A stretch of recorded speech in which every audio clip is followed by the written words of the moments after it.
Assalamualaikum warahmatullahi wabarakatuh. Selamat siang, salam sejahtera untuk kita semua.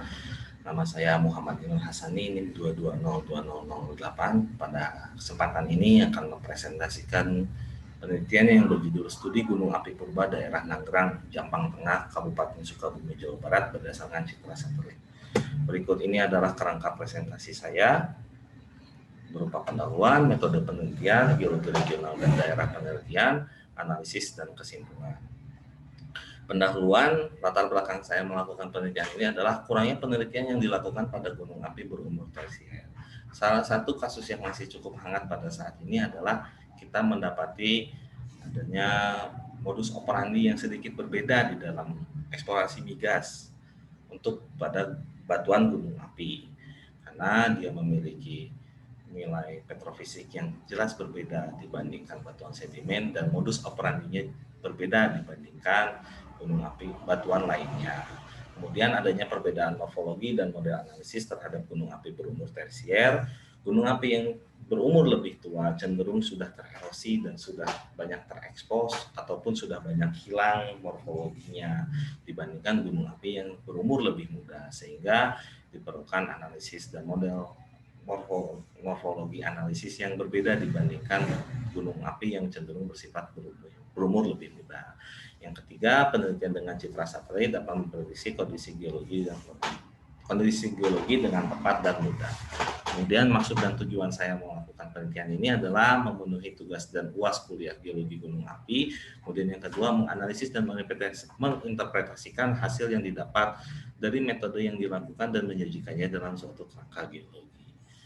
Kemudian metode penelitian secara umum saya melakukan analisis satelit berupa analisis DEM, analisis ASTAR, dan analisis pulsar.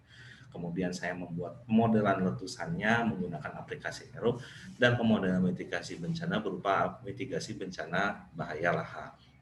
Kemudian geologi regional dan daerah penelitian berada di daerah Pasir Awi, Nanggerang, Kecamatan Jampang Tengah, Kabupaten Sukabumi dengan luasan 40 km persegi, ditandai dengan kotak berwarna merah di daerah ini. Kemudian target penelitian berupa endapan formasi Jampang menurut Sukamto 1975, berumur oligomiosen menurut Martojoyo 2003. Kemudian kita melakukan analisis DEM untuk mengetahui persebaran batuan dan implikasinya pada geologi dan stratigrafi di daerah penelitian. Terdapat 3 buah huluk, 2 buah gumuk, dan 1 punggungan sedimen. Kita lihat, terdapat huluk Bantar Panjang berwarna kuning dan biru muda, huluk Nanggerang berwarna hijau, huluk Pasir Awi berwarna orange, kemudian gumuk Cicadas berwarna kuning, gumuk Bojong Jengkol berwarna biru muda, punggungan sedimen yang berwarna biru tua, dan sebuah kelulusan sesar berdasarkan hasil analisis DEM ini. Kemudian kita melakukan analisis DEM yang dikombinasikan dengan kontur, kita mendapatkan 3 buah huluk dan 1 buah punggungan sedimen. Berikutnya kita melakukan analisis ASTER, VNIR, dan TIR. Kita menentukan fases sentral proximal medial distal di daerah penelitian. Kemudian terdapat 4 buah fases, yaitu sentral berupa pusat erupsi, proksimal yang mengelilingi daerah-daerah sentral di daerah penelitian, kemudian warna fases medial, dan fases distal. Kemudian kita melakukan analisis TIR untuk mengidentifikasi sumber panas. Tidak terlihat sumber panas di daerah ini karena gunung api diidentifikasikan sudah tidak aktif, namun kita dapat melihat pola-pola sirkuler pusat erupsi di kotak-kotak merah dan pola sirkuler kawah di kotak merah yang lebih besar. Kemudian kita melakukan analisis untuk menganalisis model letusannya. Kita melihat adanya beberapa gumuk dan huluk melakukan dengan model 3 dimensi. Kemudian kita bisa menentukan model-model dan warna model-model erupsi dan model-model erupsi yang terjadi dan urutannya yang terjadi di daerah Pasir Awi ini. Berikut adalah tabelnya, berikut adalah model 3 dimensinya.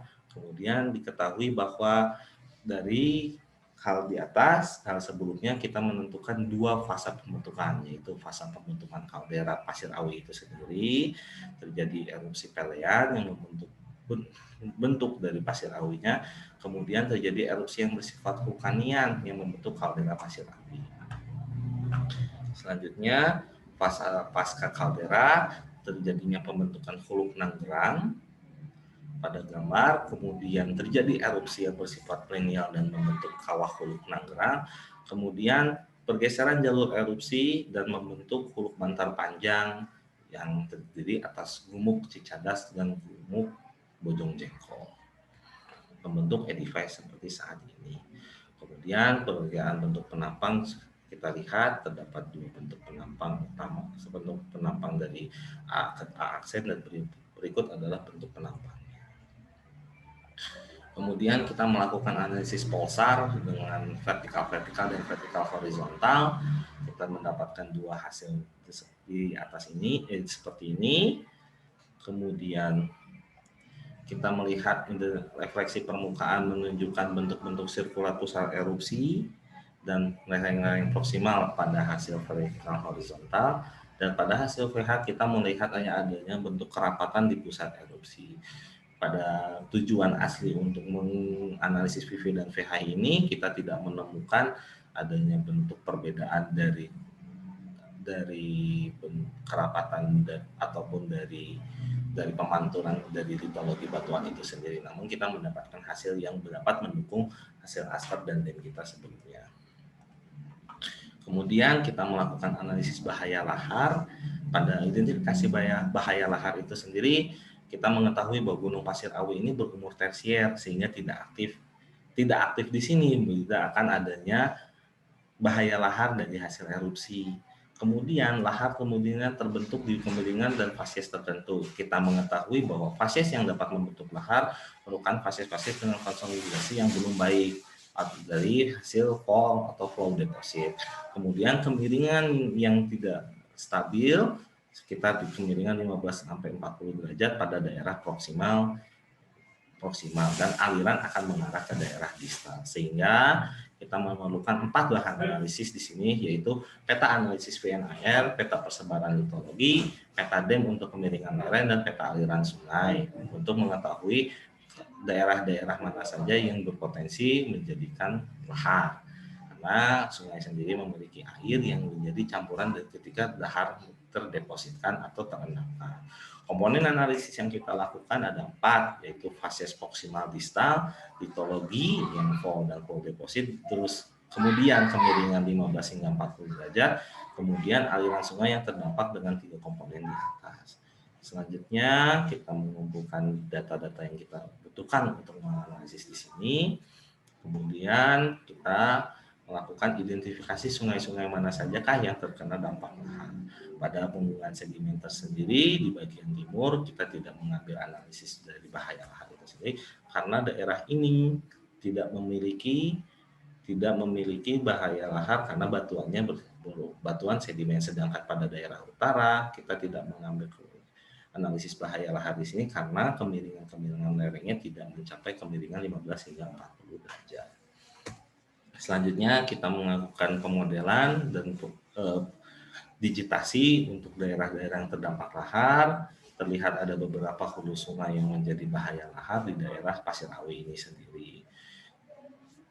Kemudian kesimpulan, daerah penelitian merupakan gunung api yang tidak aktif dan berumur tersier, berumur oligomiosen. Berdasarkan hasil DEM dapat disimpulkan terdapat 1 punggungan lipatan, 1 kelurusan sesar, Hulu Nanggerang, Hulu Bantar Panjang, dan Hulu Pasir Awi yang terdiri atas Gumuk Cicadas dan Gumuk Bojong Jengkol. Berdasarkan hasil aster VNAR dapat disimpulkan terdapat 4 buah fasies, yaitu fasies sentral, proksimal, median, dan distal.